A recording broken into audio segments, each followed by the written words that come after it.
Hello, good people. What it is, what it do. It is your boy React with Casey, and I am back with another one for you guys. Today we got some more MrBallen top 3 scariest forest encounters. We gonna see what's going on in the forest. I don't mess around in the forest. I'm a city boy. I don't be in no forest. You will never catch me in the forest. You will never catch me on a MrBallen episode or upload, whatever you want to call it, talking about Casey was in the forest. Hell no. But we're going to see what's going on here. If you like the channel, you already know what to do. Like the video, subscribe to the channel, React with Casey. We about to get right into it. Grab you a snack, kick back, relax, and enjoy the show. Let's watch, shall we? And action. See what's popping. I'm not getting premium. Don't ask me. Stop putting it in comments. I'm not doing it. I read a lot of scary stories, but today's top story legitimately freaked me out. But before I get into today's stories, if you're a fan of the strange, dark, and mysterious delivered in story format, then you've come to the right channel because that's all we do, and we upload 3, 4, even 5 times every week. So if that's of interest to you, please invite the like button to come out to dinner with you to a very fancy restaurant, order a ton of food, wolf it down, and before the check arrives, say you need to go to the bathroom, but just leave the restaurant. Also, please subscribe to this channel and turn on all notifications so you don't miss any of our weekly uploads. Subscribe to the channel. Let's get into today's stories. Subscribe, my people. Subscribe to my channel.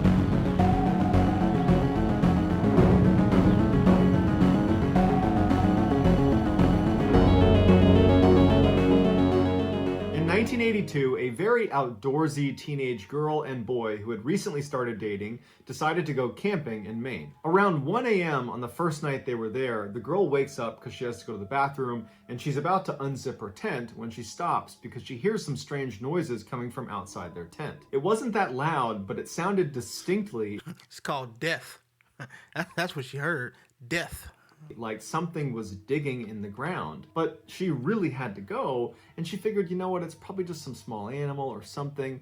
And so she begins to unzip the tent, and there's a little bit of moonlight that night, and there was a clearing outside of their tent, so the moonlight's pouring through, so she has plenty of illumination. And so she looks through this tiny hole, and she can't believe what she sees.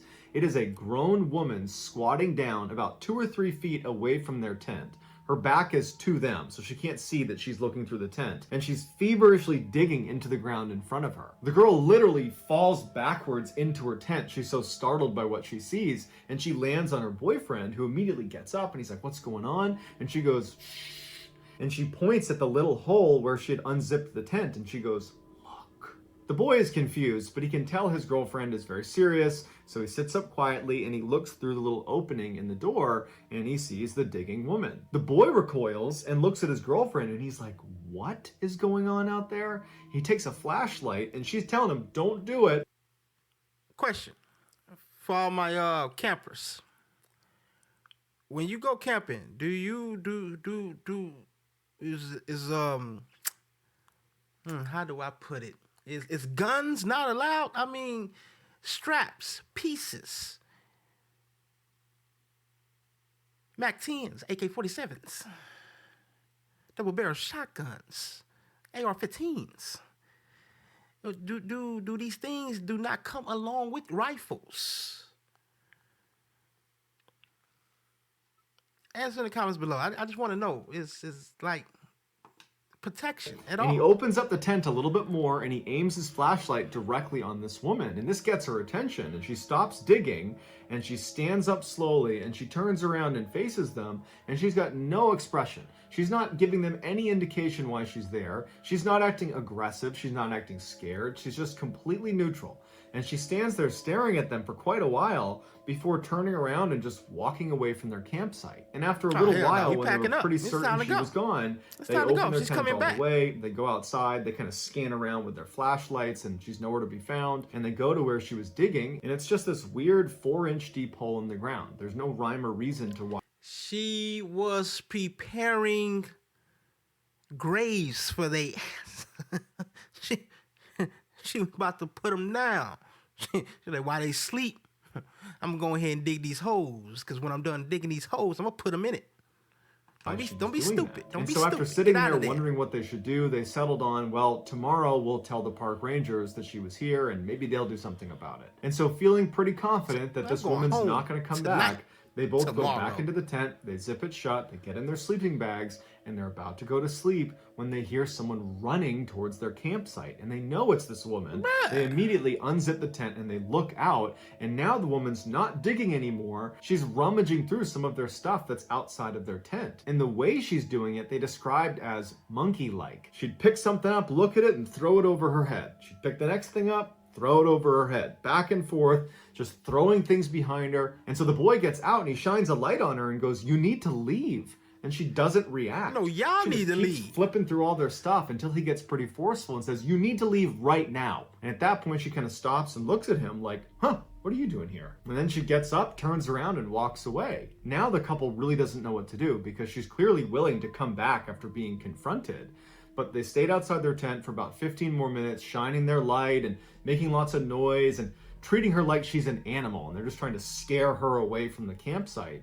And after a little bit of time, they thought, okay, there's no way she comes back now because, we were pretty aggressive with her this just time. And she leave. seemed to Why- really why get is it. this so They important? go back in the tent. And as soon as they zip it shut, they hear her come running straight back to the site, like she was literally waiting in the wings for when they went back in the tent. And this time she runs back to the hole in the ground and she's just feverishly digging into the ground as fast as she can. And this time they come out of their tent and they're mad and they are screaming at this woman to get the F out of here. What are you doing? And this seems to kind of frighten the woman, who gets up and she looks at them like, "Why are you yelling at me?"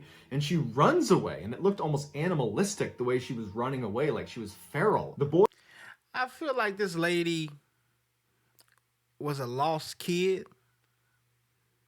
and just raised herself in the forest. And now she acts like an animal. That's what the story seems to be heading to. She was a lost kid that was never found and raised herself in the forest. And now she acts like an animal. That's what it seems boy like. and the girl are totally shaken up at this point. It's about 1:30 in the morning, and this woman just keeps coming back to their site, and they don't know what to do about it. So they turn on some lanterns and they turn on their flashlights, and they decide, we're just going to stay outside until the morning. That way we know she doesn't come back and doesn't steal anything from us. But by about 3:30 in the morning, they've been outside for 2 hours. They're getting cold. They're super tired. The woman's nowhere to be found.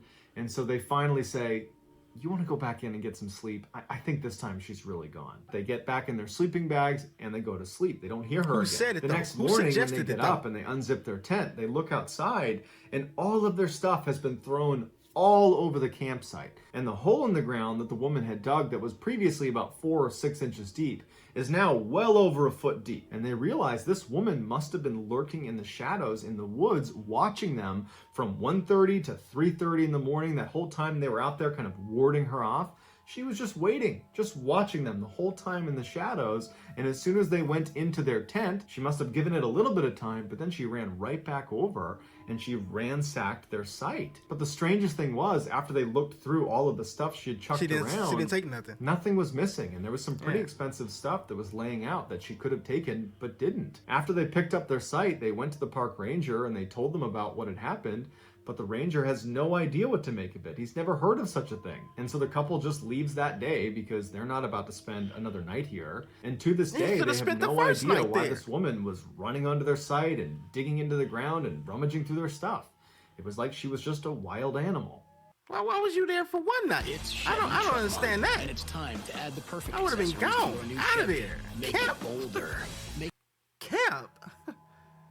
Please.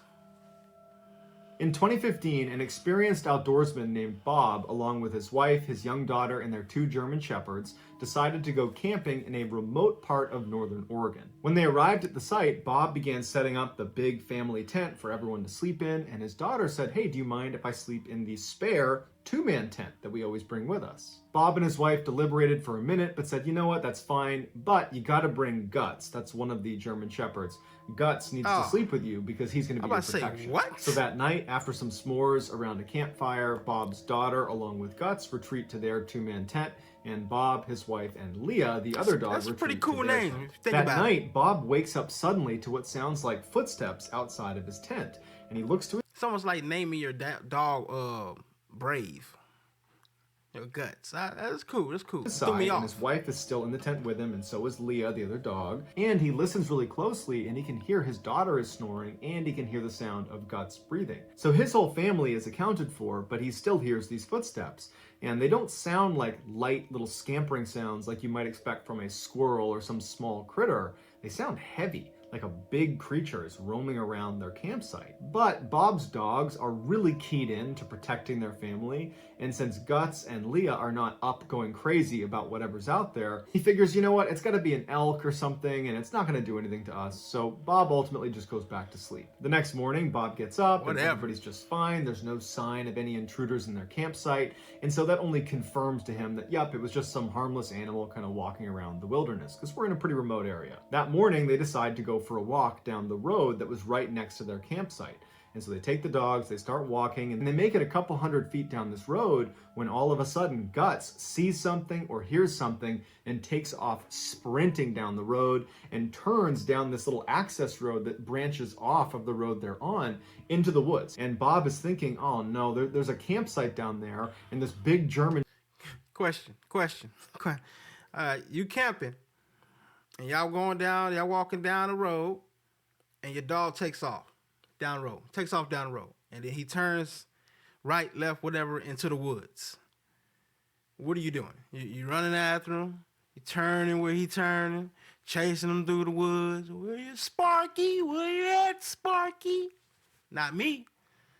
I'll run down the road, but as soon as he turns to the woods, I stop there. Hey, Guts, come back. Guts. Hey, yo, we lost Guts. Guts is gone.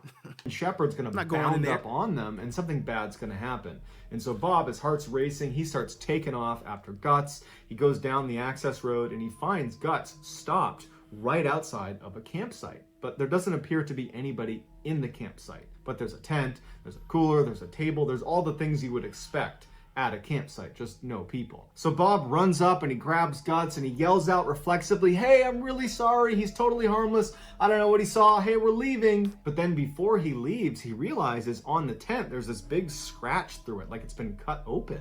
And curiosity gets the better of him, and so he kind of walks up, keeping an eye out in case he's wrong and there are people still here. But as he gets closer, he realizes there's definitely no one here. This site is abandoned.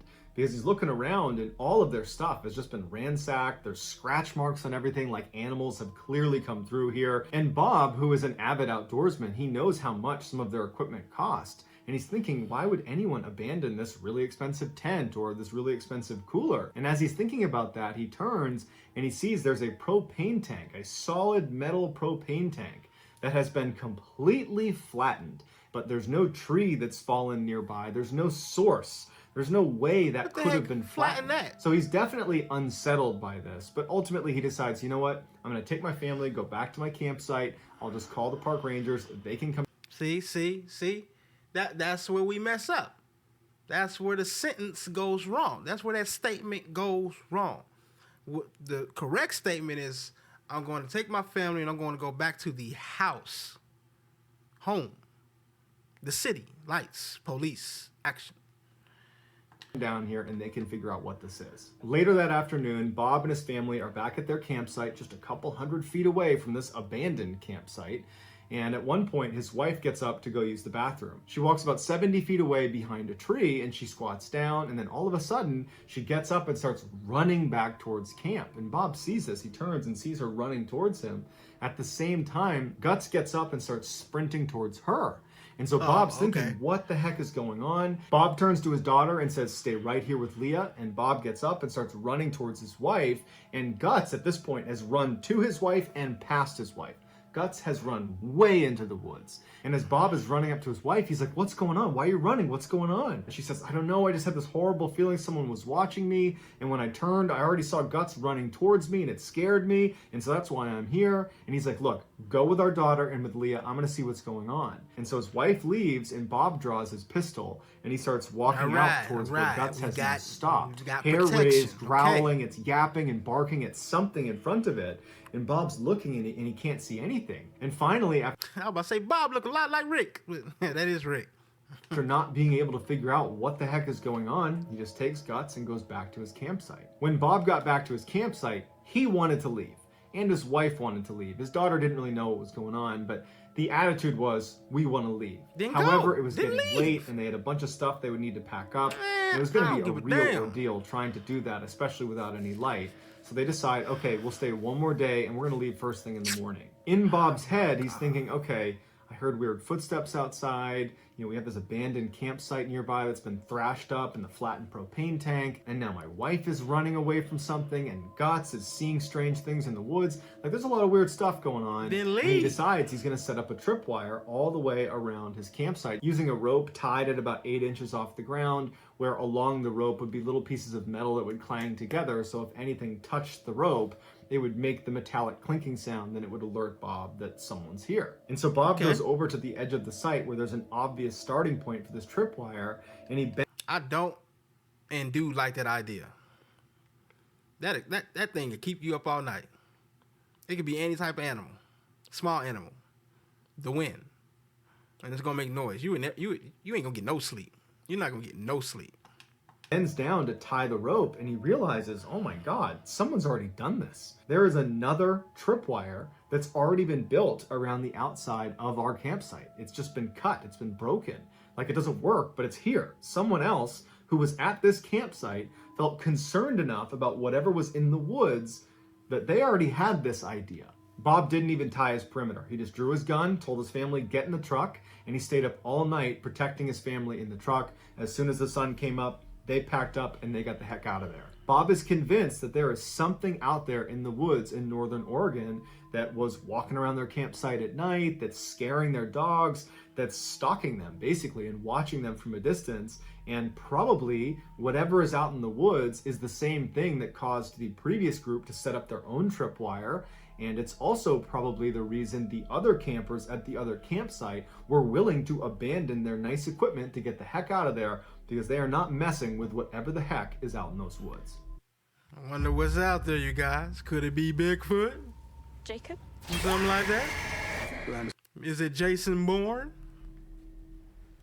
John Wick? In 2004, wildland firefighters were called into a forest in central Idaho to combat an emerging fire. By the time the crew arrived at this forest, it was clear this fire was spreading a lot faster than they anticipated. As a result, Mike, who was the assistant superintendent, basically the second in command of this particular crew, he said he was going to hop on the ATV and drive off way ahead of them to see if they needed to spread out farther to stop this fire. So Mike hops on an ATV and he takes off down this ancient looking logging road that probably hasn't seen a vehicle or a person in decades. Mike had made it about a half mile down this trail when he noticed out of the corner of his eye a bobcat was running perpendicular to him straight out of the forest as if it was going to cross the road about 100 feet in front of him. Mike comes to a stop and thinks, this bobcat doesn't know I'm here. It probably is not used to seeing people. It's going to come out into this trail, see me, get spooked, and run away. But instead, this bobcat runs directly into the middle of the road, turns, and faces Mike in a very aggressive posture. Well, yeah. Mike is shocked at what he sees. You in his because territory. he knows bobcats are notoriously elusive and they're nocturnal. So for this thing to be out in the daytime and to be intentionally blocking his path and standing there aggressively like it's going to attack him was so out of the ordinary. You're in his so territory. The two of them are just looking at each other, not moving. You just said he's probably not used to seeing humans out there. That doesn't mean, oh, human. No, that means human. What the hell you doing here? Come on now, you're in his territory. For about 10 seconds until this bobcat opens its mouth and then begins screaming like a person. It did not seem like the right sound for what he was looking at. He said more than scary, it was just intensely weird. And just as quickly as this bobcat has arrived, it stops screaming, turns and runs to a tree, sprints up the tree and climbs onto this branch that happens to be perched right over the trail he's on. And Mike's looking up at this bobcat that's right over this trail, and he knows if I'm going to continue going down this trail, I have to go under this screaming bobcat. Although totally freaked out, He knew he needed to keep going down this trail, and he's thinking to himself, you know what, this bobcat is probably just scared of me, and that was its reaction, as bizarre as it was. And so he throws his ATV in gear and he starts slowly moving down the trail, the whole time keeping his eye on the bobcat, making sure it doesn't show any sign like it's going to leap off onto him. And as he got closer and closer, he just gunned it and sped underneath the branch, and luckily it didn't jump down on him. And as he got a little bit farther away, he turned up to look, and the bobcat had turned around and was still watching him very intently sitting on this branch. Mike makes it about another half mile down the road before he sees something else that's very strange. He sees a cabin. It's this little tiny cabin that's tucked away in the woods. Man, that bobcat was warning him. That's what really was going on. That bobcat was like, it came in front of him and said, hey, get the hell out of here. Now I'm going to go up here and I'm going to see what decision you make. And that would let me know if I got dinner tonight. Woods, and he's thinking to himself, I'm on federal land. There aren't supposed to be any private structures here. And he figures, even if this is illegal, I do need to stop and make sure no one's in there because there's this huge fire coming this way. And so he parks his ATV and he starts walking off the trail towards this cabin. Not me. And as he gets closer, he can... Not me. I'm not doing it.